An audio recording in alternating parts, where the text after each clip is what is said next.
All right, it is 12 o'clock Eastern time, and in the interest of staying on time and being respectful of your time, I'm going to go ahead and get started. Welcome to Frontier Nursing University's DNP Q&A informational session. My name is Dr. Kara Jefferson, and I am the program director of the DNP program. I am also joined today by Dr. Kristen Gianellis. Well, I'll let you introduce yourselves when we get to that point while we work on those technology challenges that we're having a little bit today. So we like to start off by letting people know what our mission here is at Frontier. And as you can all read, I'm not going to read this whole thing to you, but there are a couple of things in this that I would like to highlight for you that we integrate the principles of diversity, equity, and inclusion. And I also want you to notice the words ethical, compassionate, innovative, and entrepreneurial leaders. And then rural and underserved communities, because those really encompass the DNP, but they also encompass who we are as a school. So as you're going forward, read our mission statement and know that this is who we become. And you can look at that picture and just see all the smiles because this is what our process leads to. So today in this session, we are going to cover, okay, you have tons of options for your DNP out there. Why would you come to Frontier? And even more than that, why do you even want to get a DNP? Why is it necessary? We'll go over a little bit about our programs of study, the admissions criteria, the DNP project, how you can get started with us, and we'll also introduce you to a little bit of what we do in our DNP project advising.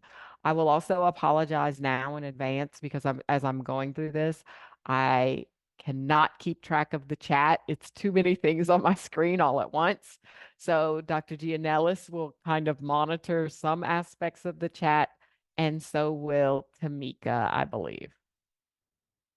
So Frontier, as many of you know, or maybe you don't know, but Frontier is a distance education program. And the beauty of that means that we come to you in a virtual format, just like we're doing in this session.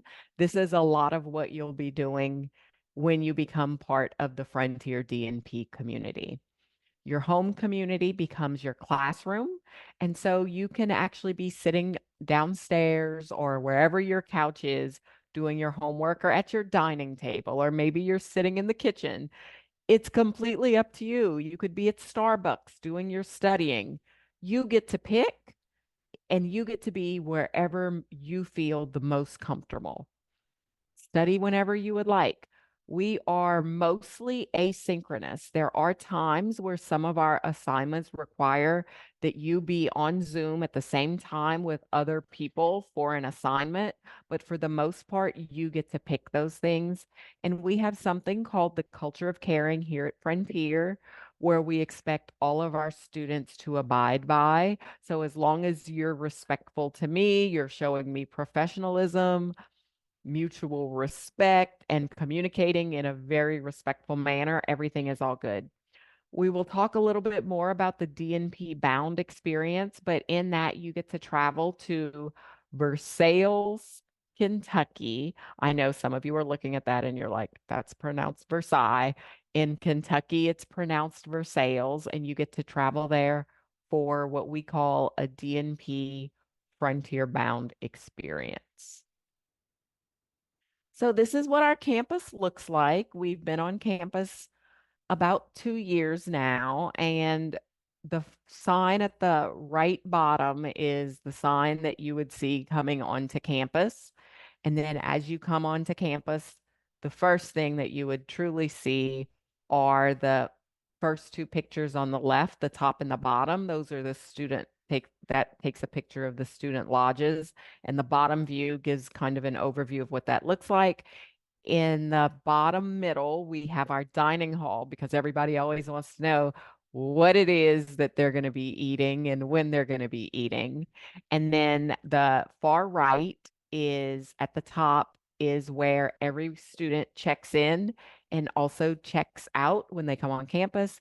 And then the building in the center up at the top is just what we call our president's house, where we have a reception during the bound experience, but also it's a really more of a gathering for students to get to know each other. And throughout the year, there may be other events where people use that place. So, Frontier, what have we achieved in all of these years? Well, we have over 80 years of experience in graduate nursing and midwifery education.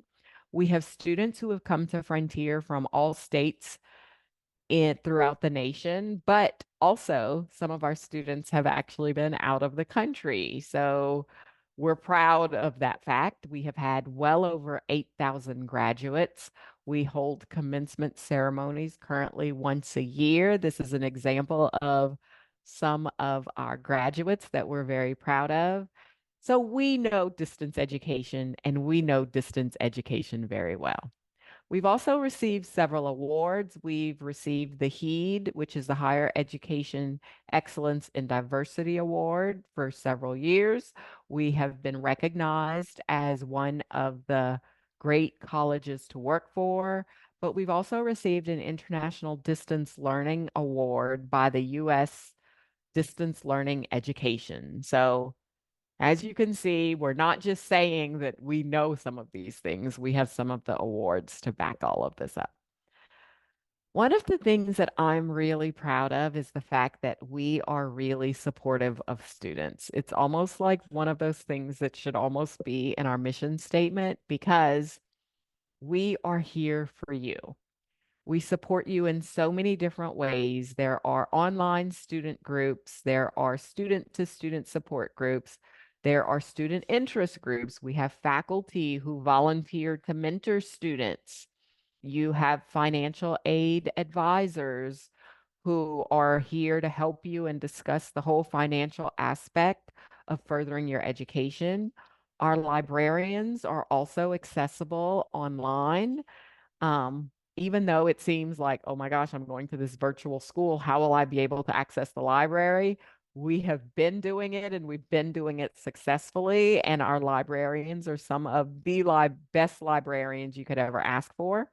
And then we also have something called the Diversity Impact Program that Frontier hosts every year. So that's a little bit about who Frontier is and who we are. But you also have more support people. So I've already introduced myself, and Dr. Gianellis has introduced herself. She's on the picture, second person at the bottom.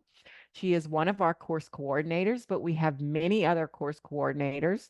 We have, in fact, have a course coordinator for every course and course faculty in every course. You will be assigned an academic advisor who is kind of like your guide on the side, the person that helps you with your plan of study, but also the person that you go to if you're having life events in your life and you need help. As I already mentioned, we have the financial aid advisors. Because you're doing DNP, for this DNP, you will be doing a DNP project within a site. We do have a credentialing coordinator that's dedicated to DNP students.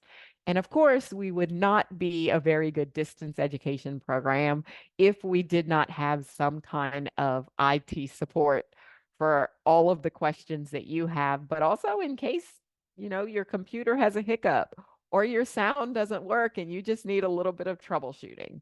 So we do have all of those people readily available to support you.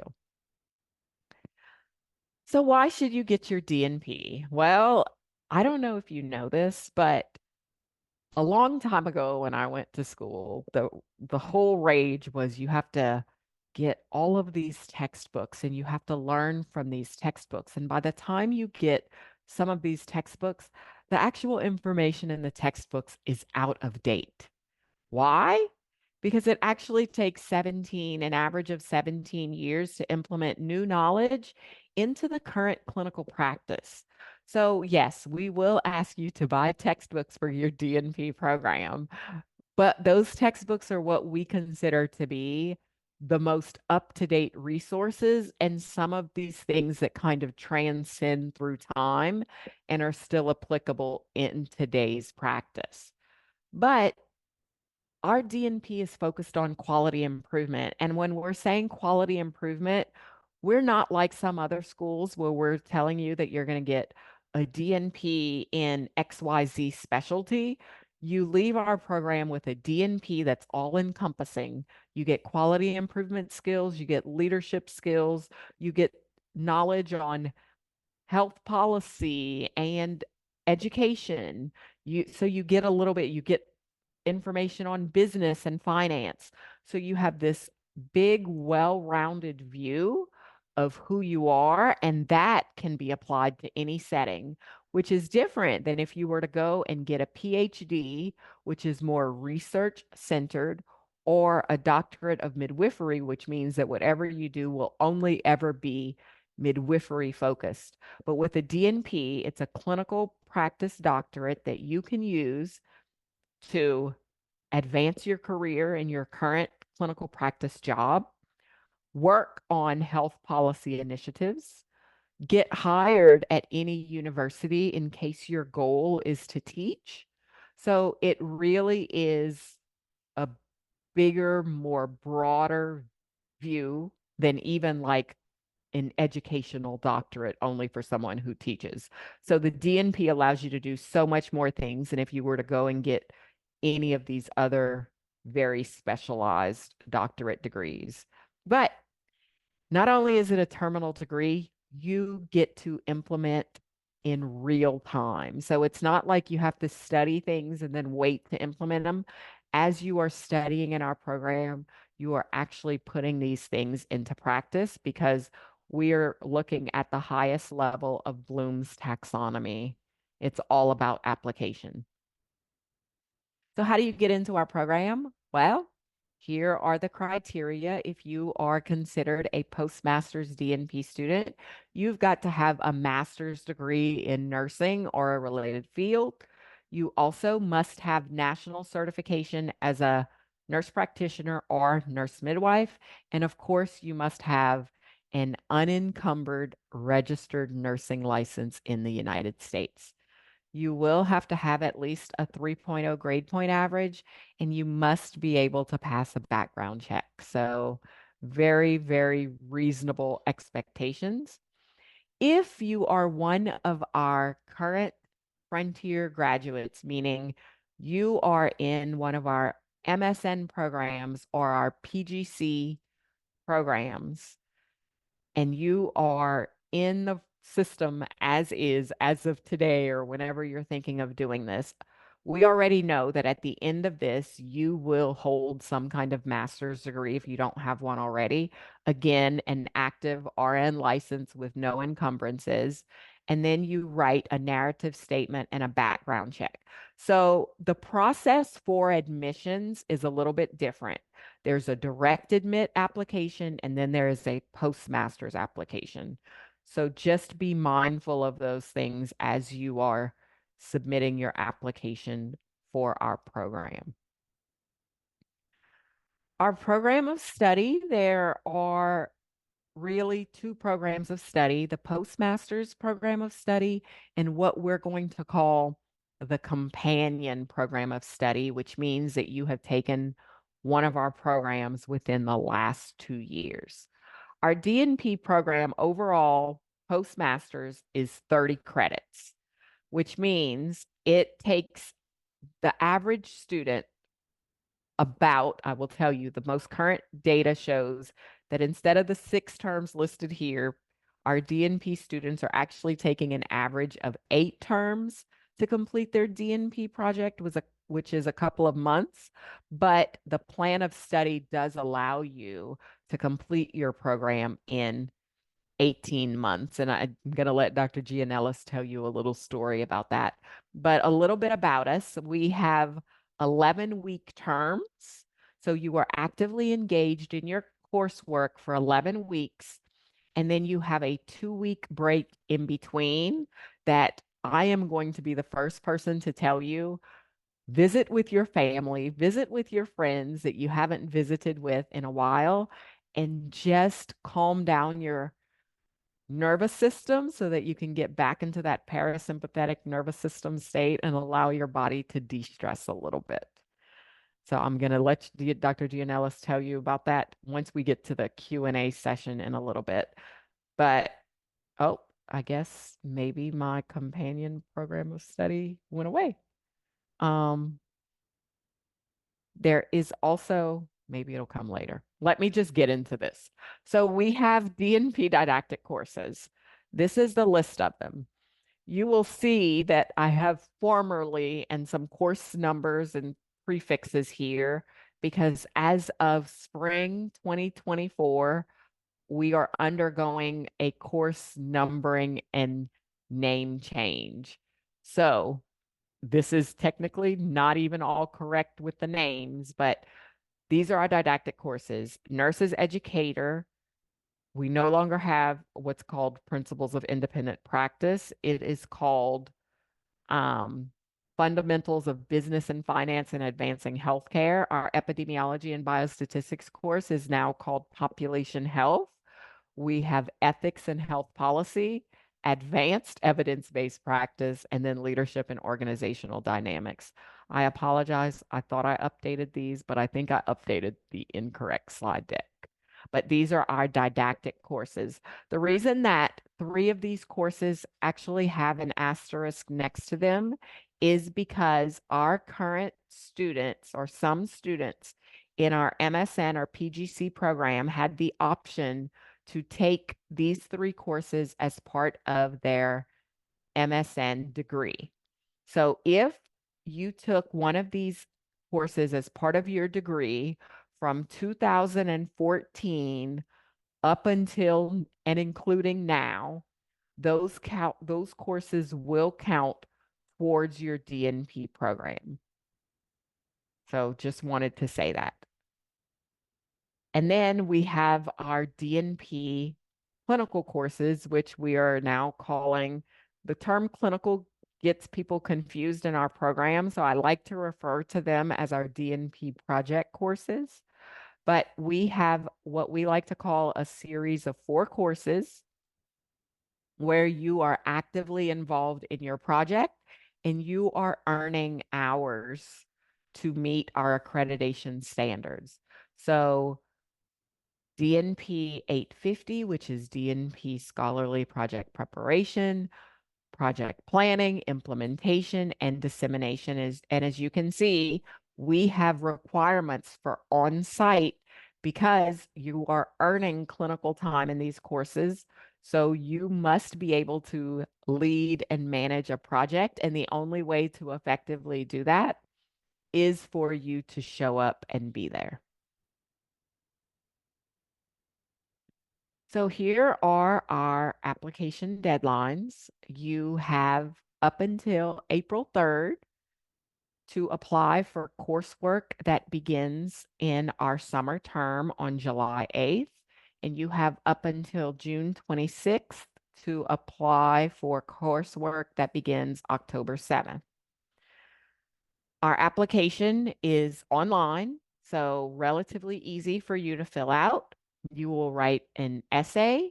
You will submit a copy of your CV or resume. And so this is my opportunity to tell you it is highly, highly important that you actually sit down and read over and put every single achievement you've done in your life on this CV or resume because you actually want to show your best self.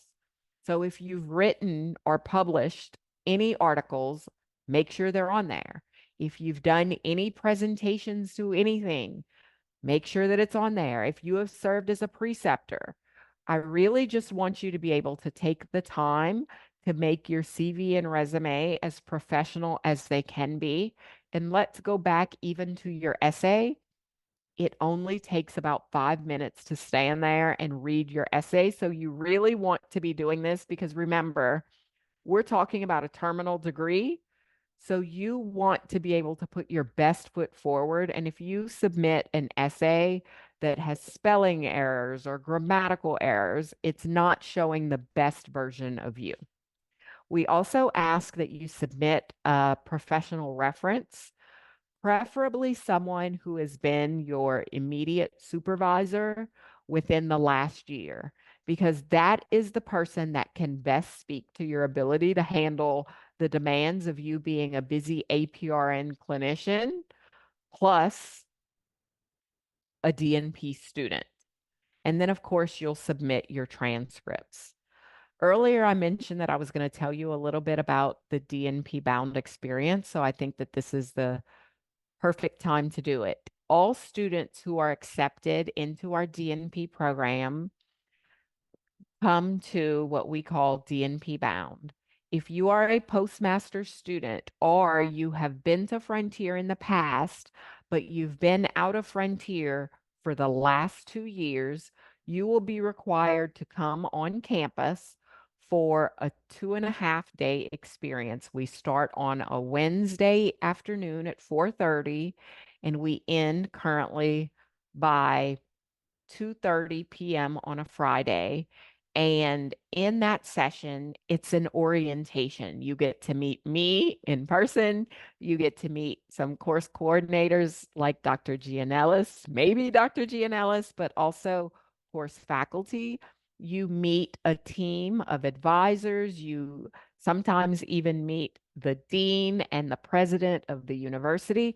So you interact with a lot of our faculty and our staff just so that you can start to learn our systems and figure out who we are, right? So that you see that we're just like you. We are human beings and we want to orient you to our systems so that you feel more comfortable working with them once you go home and you know exactly what is expected of you.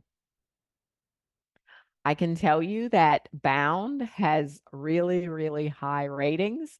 Our students form friendships, but also study buddies that they will work with over the next couple of terms. So it really allows you to get to know the people who you will be doing group assignments with.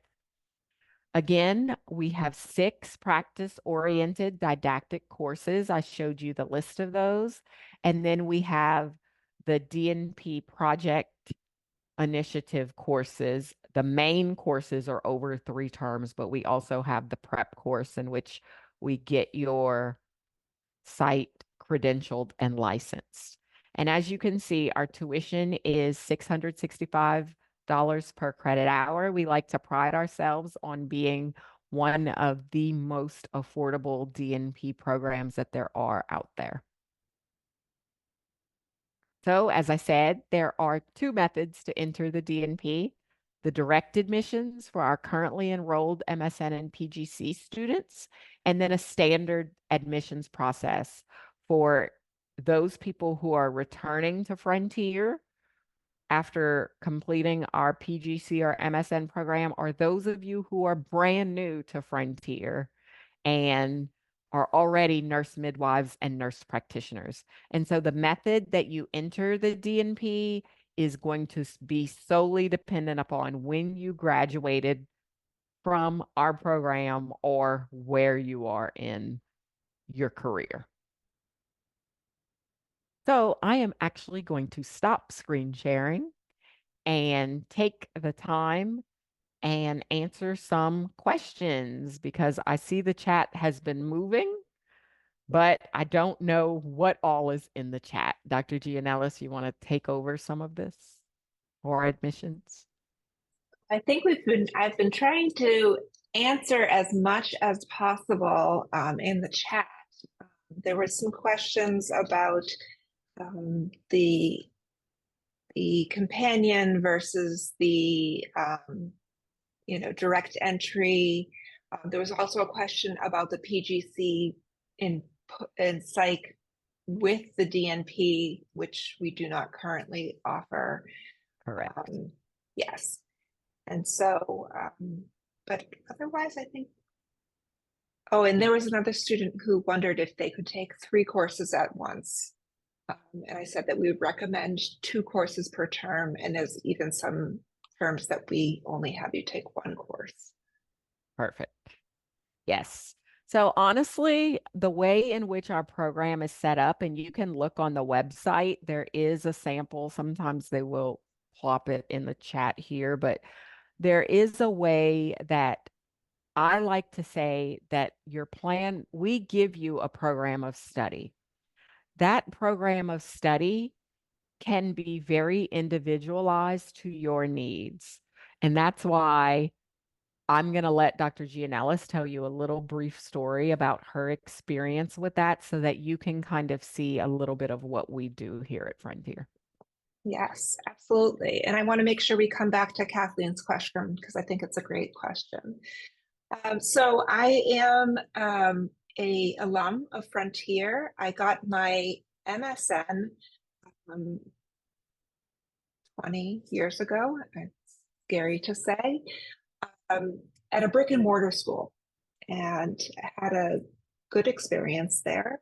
And then after being in practice for about 15 years, I decided to get my DNP and I came to Frontier. Being a very type A person, we're going to get this done fast. I don't have time to waste. I am just going to move quickly. I thought that will be what's best for my family. I'm going to get moving as quick as possible. And so I chose the fastest route possible. Well, life had other plans. And I ended up taking, I ended up taking a hiatus at one point in time. We allow academic hiatuses when life kind of gets in the way.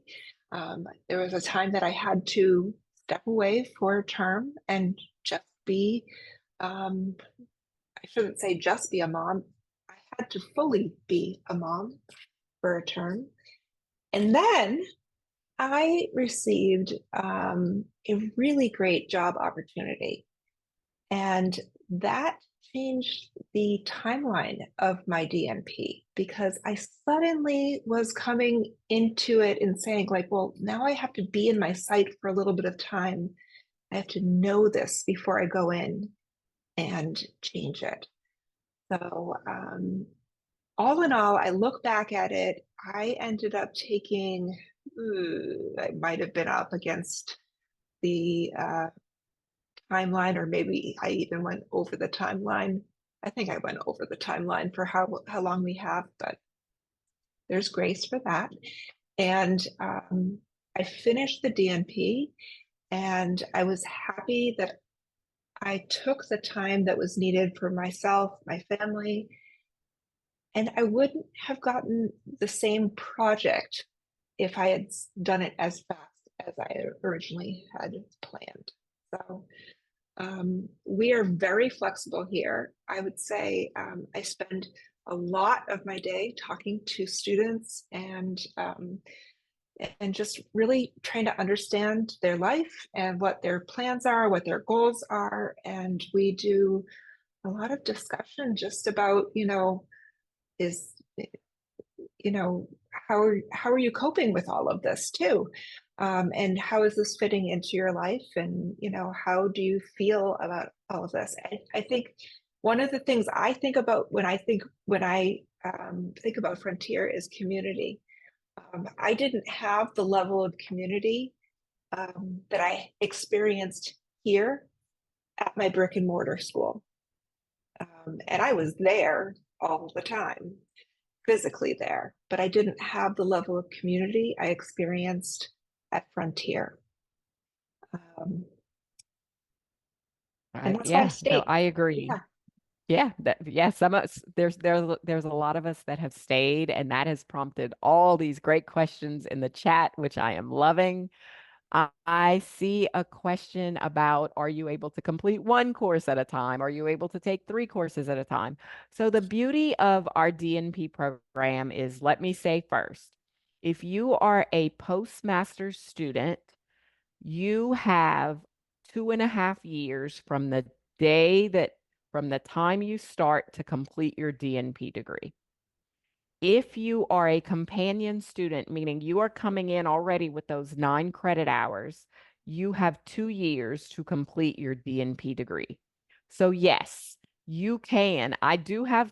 We have actively enrolled students that have like, oh my gosh, I am a new provider and I cannot handle all of this all at once.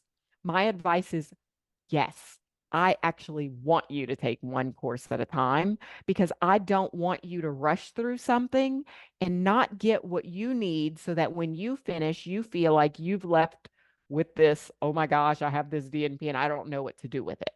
I want you to be very clear on when you leave that you can lead a project, that you can lead a team, that you can go and do any kind of quality improvement on any topic that there is out there.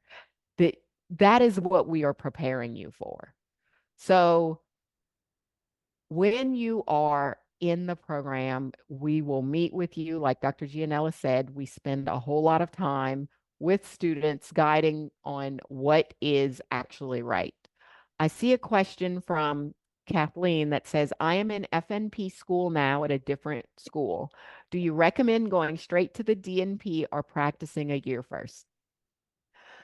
Whew, that is a loaded question. It's a very I loaded think I question. think that it honestly it depends on you. We have had students who have been able to come into our DNP from being straight in an MSN program, that's our companion, and do it. Here's the caveat. Wherever you're going to do it, especially if you already have those credit hours from our program, so not specifically you, Kathleen, but like some of the people here who may be in our program, if you do not plan to be in that same clinical site for the next year of your life, I don't actually recommend that you start the DNP and start taking all the courses, all the didactic courses, because once you take our DNP project pre-prep course, that is the sign to us that says, I am absolutely in a site where I feel comfortable about leading and managing and working with people to lead a team. And if you are a brand new graduate and you are just taking a new job and you're also trying to start a project at the same time, you don't know enough about the nuances of the site to be able to accurately gauge what's going on. And especially if you have other providers who you're now coming in saying, I'm going to do my DNP project and this is what I want you to do, they're going to be like, who are you? And why are you asking me these questions, right? So we want you to be prepared enough. For some people, that looks like taking off 3 months or 6 months before starting. For other people, they decide to get their feet wet and on board for a full year to become fully confident in that role. So it's truly dependent upon you, your work ethic, and how much you're able to fill in your life. Because I don't want you cramming something in and saying, oh, I'm just going to do this DNP work on the side, because that does not work for any of the people. Did you talk about projects as an RN? No, that's part of Okay. the next section. Okay. Yep. Yes. So, yes. So, I see Dr. Gianellis answered the question about the on-campus orientation. All students must be there by the time we begin our 4:30 session, and then you get to leave on the Friday.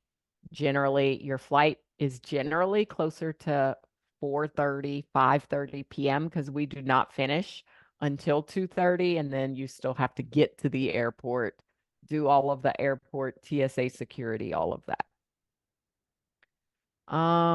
Where and when do companion students typically fit those 3 courses into the MSN program?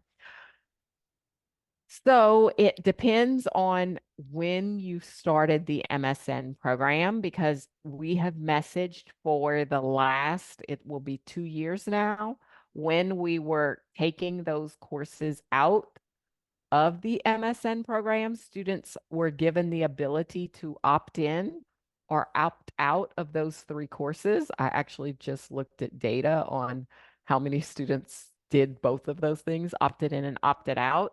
So if you still have questions about where you fit in this and you're unsure, I would recommend number one, if you're a current student, go to your degree audit or contact your academic advisor for a copy of your degree audit. And at the very bottom of your degree audit, there is a link to something called transitioning into the DNP. And it is a slide deck that of about maybe 20 slides that says, if this, then this, and it kind of tells you what your next steps are and if you were able to. So I really encourage you to look at that and contact your academic advisor. For direct admits, do you need to graduate? Yes, perfect. Dr. Gianellis also answered that. If you're coming straight through, you have one term to pass boards. You can start our program. And then if a student is unsuccessful, then we have to stop your DNP program while you go and do that so that you can pass boards, because you actually have to be a certified nurse practitioner or nurse midwife in order to continue. Are there any other questions related to admissions? I think Lenicia's question is great. She's saying that she's been out of school since 2015, feeling nervous about papers, research, AI, all of that. And I just responded, you'll be in good company. I think more usually in our classes, we have about half who are coming fairly soon after their master's, and then a good half who have been out in practice for a long time. And they may, in fact, have been away from school for 20 plus years. And so we're very comfortable supporting people through the re-entry into the academic world. Yes, we are. All right. So here is where we will transition and talk about the DNP project a little bit more, because I think a lot of times in these sessions, students have a lot of questions about the actual project. So let me screen share again. So we do quality improvement. We have established that, and we have a good system going on for our project. And one of the most important things that it's really important for anybody doing a project to do is to select a project topic, but I actually like to call it a project topic gap.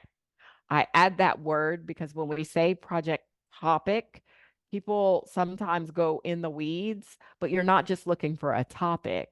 You're actually looking for something in which there is an evidence-based practice gap or a gap in care.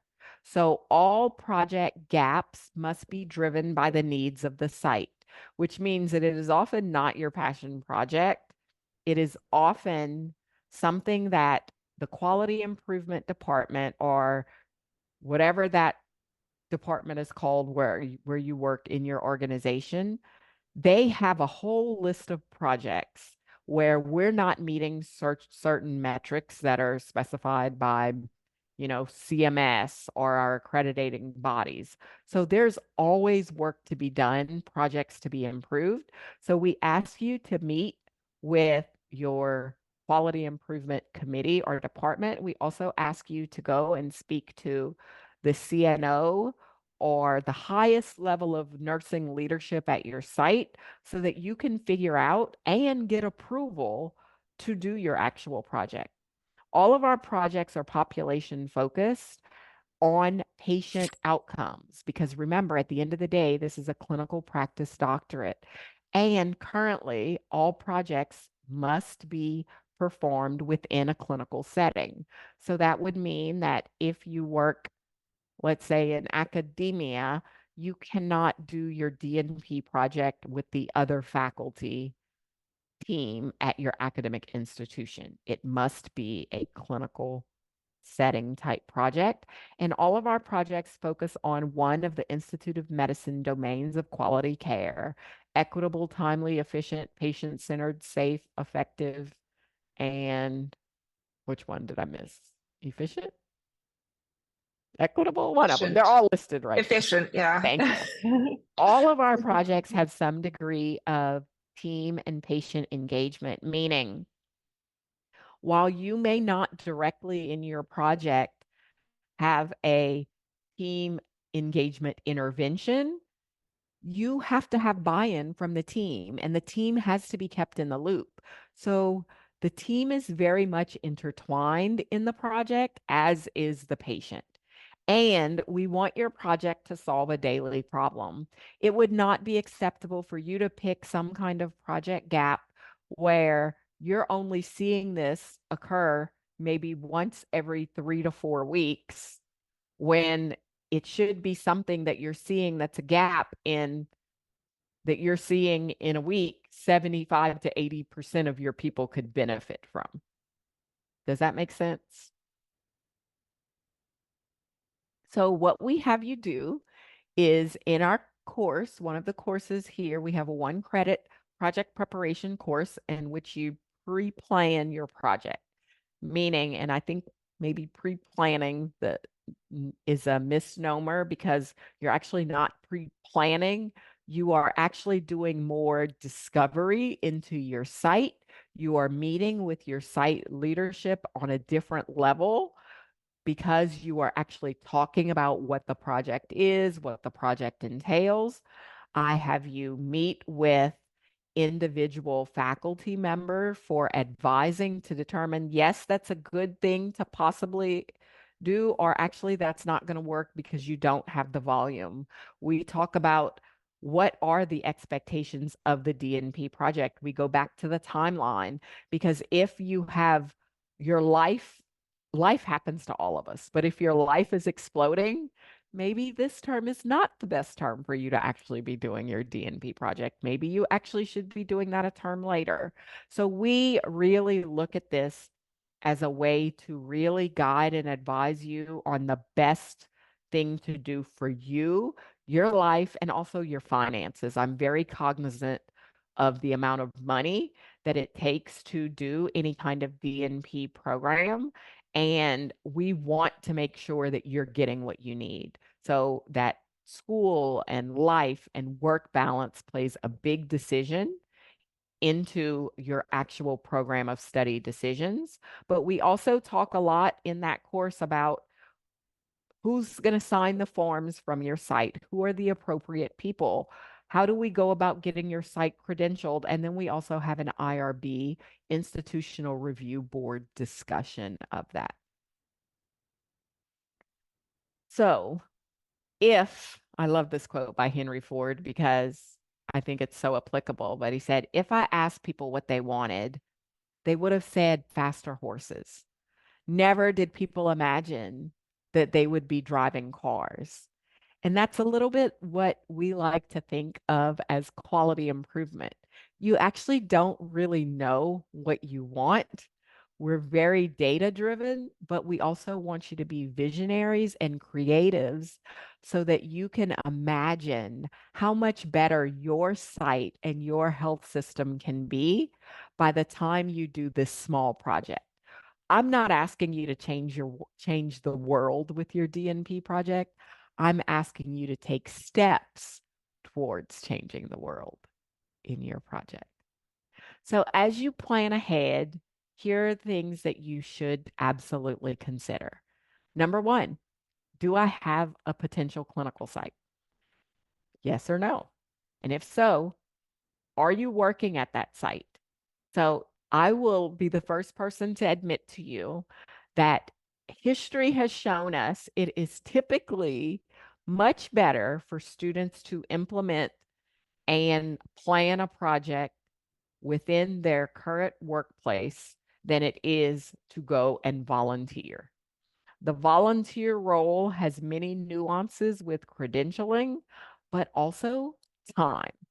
So, yes, you can implement and do your whole DNP project in the RN role or the APRN role.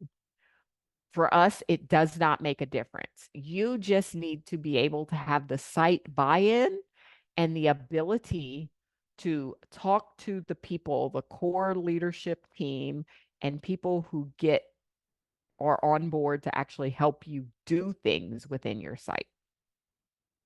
If you decide to volunteer, I showed you the slide where it tells you a little bit of the time commitment.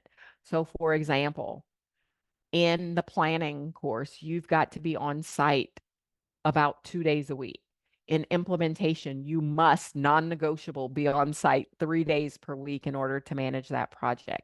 In dissemination, you have to be on site in order to disseminate your project, which is a 1 day event.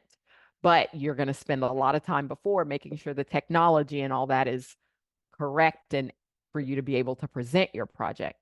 But if you are working somewhere as an APRN and you're working somewhere 5 days a week, and now you need to go volunteer somewhere, where are you going to fit in the time for those other 3 days a week that you need? Because we only have 7 days in a week, we don't have 8. And so being mindful of the time is really, really important.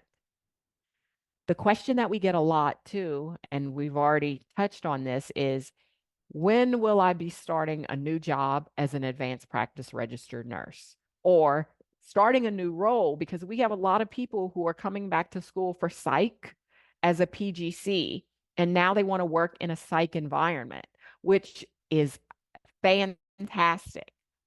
But we do know from all the data that transition to practice, no matter what the role. I could be an APR at FNP, which I am my whole life. But now, if I just finished with psych and now I'm expected to go and do psych, there's a little bit of a learning curve.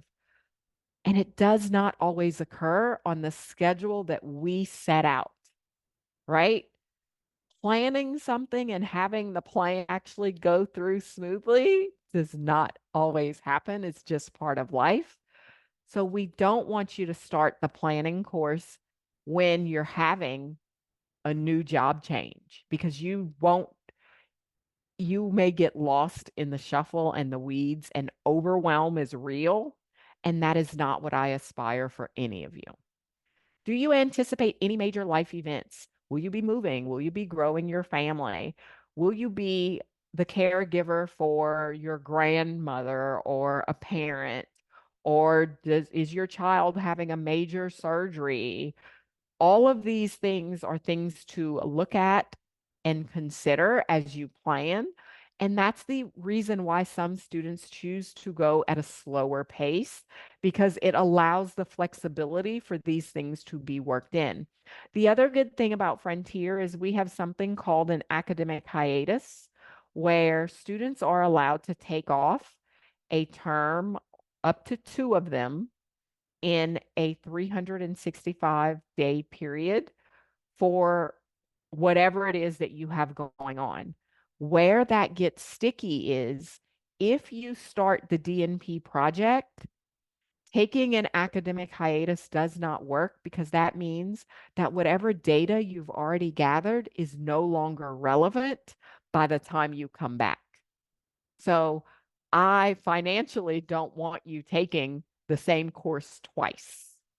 So think about all of these things as you move forward. Look at your work schedule, look at your family, look at your life responsibilities, and really use that to plan and guide you as you make this decision. But the good news is you are not alone in thinking through this. We are your thought partners, your guides on the side who are really helping you say, oh, because you're telling us, I have all of these things going on. Maybe you should do this instead, or here are 2 other options for you. We don't leave you as like, hey, you're an island, go figure it out on your own. So the distance between who I am and where I want to be is separated only by my actions and words. A lot of people want a terminal degree. How much work are you willing to do and not just say you're willing to do to actually get there? We need to be in alignment, our words and our actions in order to make this. Because at the end of the day, when you finish with a DNP degree, you are part of the less than 2% of the population who have a doctorate degree. So you're an elite group and you have got to represent yourself with the utmost professionalism and respect, and you will get there, but only if you're willing to put in the time and put in the work. So we know there will be obstacles and we know there will be doubters. Absolutely, you will make mistakes because we all make mistakes.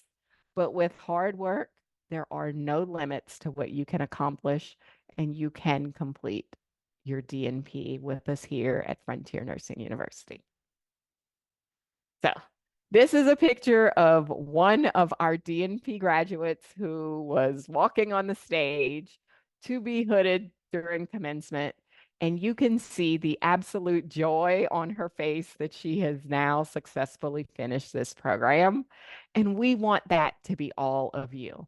And clearly, you have some interest in advancing your education and pursuing this degree, or you wouldn't be with us here in this information session today. So we know you are here. Now let's take the next step so that you can truly be successful and reach your goals. If you have additional questions that are related to financial aid, please feel free to contact financial aid at frontier.edu. If you have admissions questions, contact FNU admissions at frontier.edu. But now we are going to sit here and answer whatever questions you have remaining on questions just about the program or anything that I haven't covered in this information session. So I'll stop screen sharing. But I also just want to say thank you for coming. I believe we're up to date on all of the questions in the chat. I think we've gotten an answer for all of them, although if anyone feels they need to. So at this point, if you want to unmute and ask a question, that's fine.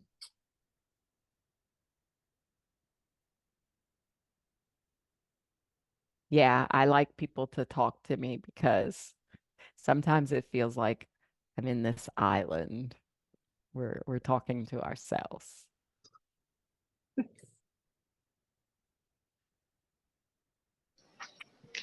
So I have a question. Oh, okay. Hi, Pearlie. Hi. I think I heard you say that after you do the application process, you could be ready to start in the summer session, June. Yes. Yes. Okay. So we would do the application and get with an advisor. Yes. So the way in which it works is you complete your application process and then your application goes to review. And then we have a rolling admissions process, which means some people may be notified earlier than others, but as soon as you get your acceptance, we let you know all of the key dates. Like when is your DNP bound? When is that session going to be? And then once you come to DNP bound, that is actually when we get you registered for your courses for the upcoming term. We allow you to meet with the academic advisors, you meet with the financial advisors, you meet with us, so you get to meet a whole bunch of people, IT, everybody. That's what the DNP bound experience really is about, so that you feel ready and prepared to move on into the next leg of your journey. If you're doing Okay. direct entry Thanks. after a certification, do you start that immediate next semester, or is it like 3 months later? So you're a current student? Well, I finished my FNP 2 years ago. I'm going to do a postgraduate in psych and then plan on doing the DNP right after. So was wondering if that would be like you finish one semester and then the next one would just start up Yes. the DNP project Yes. or the DNP degree. Yes, that is exactly how it works. So if you Okay. decide, some students decide to go all the way through, you already have you're already an FNP, so you could finish psych I don't know, let's say you finish psych in December and you could start DNP in January. You just have to make sure that all of your application materials and everything else conform to the deadlines. All right, great. Thank you. Hello. Hi, Ralph. How are you? I'm good. I'm good. Um, Thanks for hosting the session, first of all. And I have a question or two. I'm not sure yet, but um, I let's say I'm starting a program and I want to switch to your program. Would you be able to transfer those courses if possible, So or is it would it be a smooth transition so over? let me say that I love this question for many reasons because I actually had someone tell me the reason that I didn't come to your DNP program is because you made me write an essay. So I went to another DNP program. And once I got into that other DNP program, all I did in the whole program was write papers that were 10 plus pages. So I love the answer to this question because number one, we don't make you write a whole bunch of 10-page papers every single term.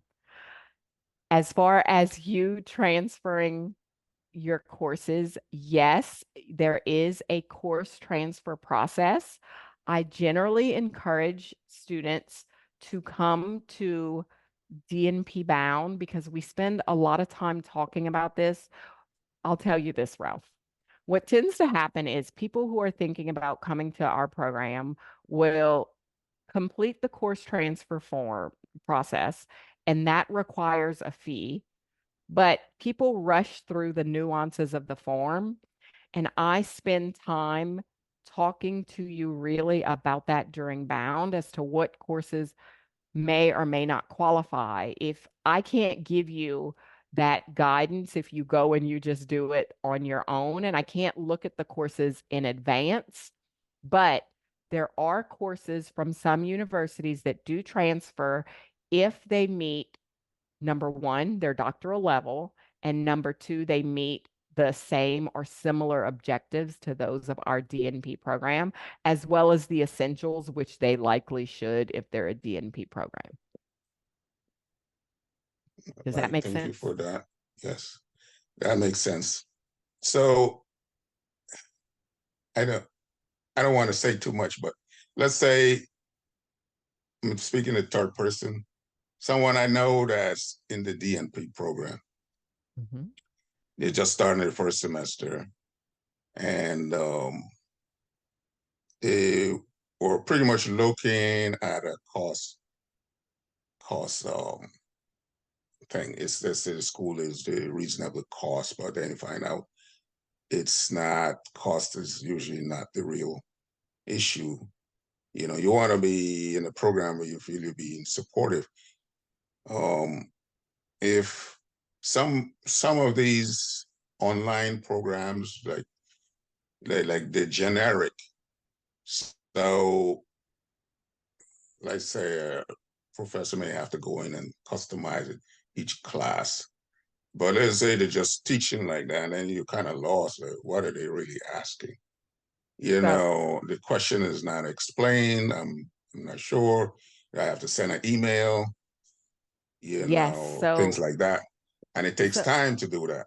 yes, it does. Yes, it And it's does. very frustrating. And sometimes the teacher could be hard, take a point here, there, but then it doesn't justify because it's kind of confusing. You say one thing and then you come back and say something else. It's like, okay, So this kind of road is up and down. You don't need that extra stress when you have other things to do. I'm not saying there are going to be issues where things not going to be always smooth. You just got to deal with it, but if you can minimize some things to get some yeah, control so over something. so I Yeah. guess your question is overall, if some student is having some kind of difficulty with something, are we truly supporting our students? I think we have some former students on here who could attest to the fact that we are supporting students. But also, if I actually had Dr. Gianellis pull up her calendar, you would see that she is meeting with students on a regular basis. I think it's also important to note that while faculty, all of the content that you need for whatever assignments are in modules, our faculty offer sessions to sometimes explain assignments in more depth. But as the student, you get a choice often as to whether or not you want to attend those sessions. We have students who determine that they'd rather meet with instructors as a group, but at the end of the day, everybody is an adult learner, and we reach out to you if we see that there is a problem. Like I will email a student and say, I would love to meet with you to discuss blah, blah, blah, how I can best support you. That generally happens with people who are struggling, maybe with a concept or two. But I feel as an adult learner, adult learners also have the responsibility to reach out and say, I don't understand what it is that you're asking. Can you please take some time with me to explain it? And our faculty are always happy to do that. Does that answer your question? Yeah, thank you for that. I hope I'm not infringing on anybody's time, but getting back to the project business. Yeah. So, So, Ralph, I'm so sorry. I would also just say to the group that, we're also in a continuous quality improvement process ourselves. So if we find that there is the same question asked over and over again, we're improving our courses every single term. So please know that we practice what we preach here. We also have very clear, or we try to be as clear as possible, but we have clear expectations. So we have a 72-hour email response time policy, a 24-hour phone call response policy. I will tell you that in the DNP program, you're going to get a response much quicker than those times. But we have our responsibility to you as a student, and then you have your responsibility to us. And so we try to keep things as clear as possible so that there's no misunderstandings. Yes, thank you for that, answering the question. So as far as the DNP project, this has to be of a mutual benefit for both the student and the site. This needs to be something that is driven by the site. So yes, it's beneficial to you as a student because you're getting a DNP, but the project topic needs to be filling a gap in care in the site. And when I say gap in care, I mean that there is something that is not happening that is a best practice. All of us want to do best practice in our clinical day-to-day work, but there are barriers that we sometimes just can't get to it. And maybe we don't even know that the best practice exists. And so you have to be filling that need. So you can't implement a project about a topic you love, but the site doesn't need it. So we go site first and then Right. I met with a student yesterday who told me, I'm not even doing a project on something that I really even love, but actually, I think that's great for me because I have learned so much about this other thing, right? So she's learning, which is great because now she's going to be an expert on a completely different topic that she never, ever in her whole life would have thought that she would have been an expert on. And improving patient care all at the same time. Thank you. Had a midwife my last question, sorry. Yeah. Is it okay to do a project at the primary care? Absolutely. So your DNP project can be held in a primary care clinic. It can be in a psych clinic. It can be in a university health clinic, we don't tell you the type of practice site, except there is a caveat. Let me say that. You cannot volunteer to do your DNP project at a telehealth practice. That is that in the chat. unacceptable. It's already in the chat. I responded, you can do a telehealth project, but it must be your workplace. It cannot be a volunteer site. Just clarification. I mean, my primary care. You own it. If I do my project at my primary care, my doctors, my primary care doctor. Yes. Oh, okay. No, Thank you. you mean the person that you see for your annual physical? Yes, Is that what you're saying? yes. If Oh, so, If- are you employed there or are you volunteering? No. Yeah, so if you're not employed, you would have to go through full clinical credentialing and you would be doing it as a volunteer. So as long as you have the people to support you in that clinic, then yes, you can do it. But also that brought up the question for me because I thought you meant that you own that clinic. If you own a clinic, you can still do your project with that clinic. Caveat, depending upon your clinic volume.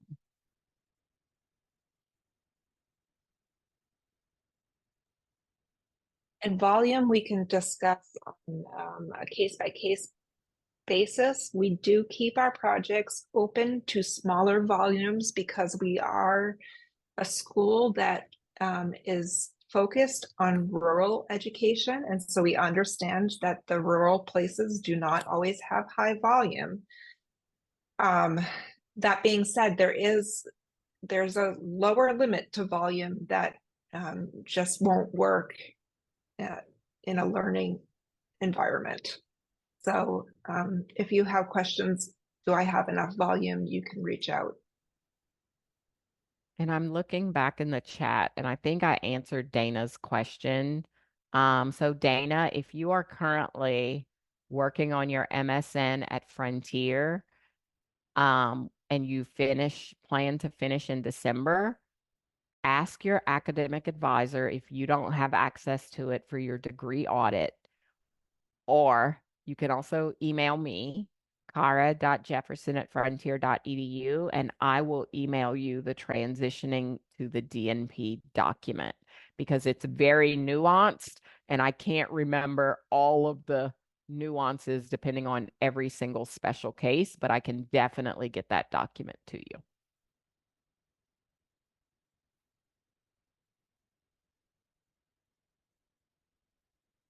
Anything else? I have a question. Okay. Okay. I'm actually starting a new position. Wow, just as I start talking, my phone ring. I'm so sorry about that. Just as I'm starting a new position in March. So my plan was to be enrolled to start April. I have not received any feedback from your admissions team yet. So my plan was to, even though my documents are in on time, they were in by January 10th. So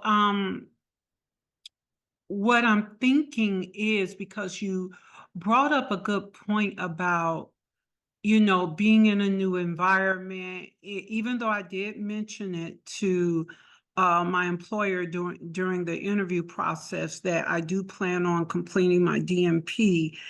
For me, now that I think about it, it would make more sense for me to start in what was that, in June or July, in the summer versus this April, because it is a new environment.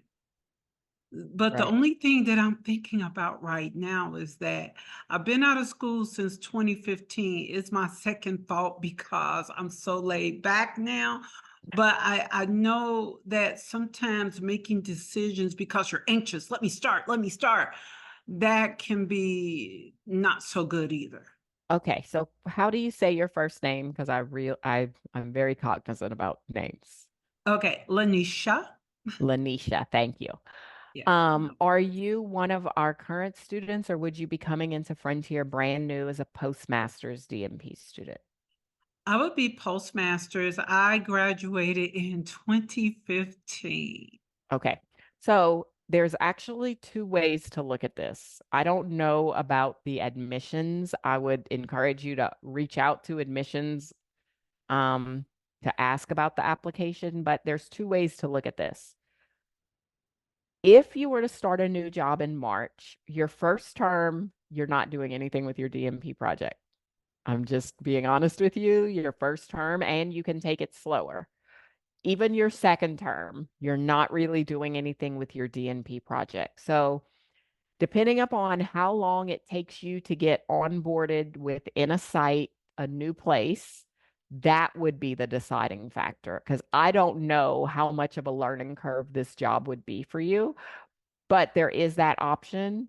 There is also there is also the option that you say, I would actually just like to defer my enrollment for one term. But yeah, so that's what I mean when I say, and you'll learn this about us at Bound. I never want to set somebody up so that they are unsuccessful from the very beginning. And so if what you need is to go at a slower pace, our curriculum allows you to do that. Remember, I said, even though our program of study is um, 6 terms for 18 months, but our average DNP student is taking 8 terms. So that's adding another 6 months. So they're taking 24 months. That is perfectly acceptable. You get to be the driver of that boat.